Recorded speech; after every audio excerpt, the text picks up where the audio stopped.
Hi friends, today I'm making prawns curry, రొయ్యల కూర. ముందుగా పచ్చిరొయ్యలను శుభ్రంగా పప్పు తీసేసి కడిగి తర్వాత అల్లం వెల్లుల్లి పేస్ట్, కొంచెం పసుపు, ఉప్పు వేసి మ్యారినేట్ చేసి పక్కన పెట్టాను 10 నిమిషాలు. తర్వాత కొంచెం ప్యాన్ పెట్టి గ్యాస్ మీద స్టవ్ మీద రొయ్యలు వేసి ఫ్రై చేశాను.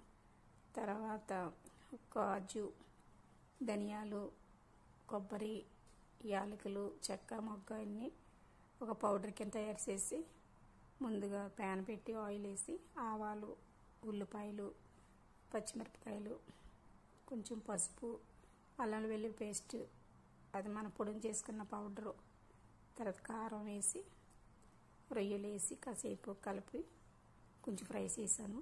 ఫ్రై చేసిన తర్వాత కొంచెం వాటర్ వేసి కర్రీ లీఫ్ చేసి ఒక 5 నిమిషాలు ఉడకనిచ్చాను.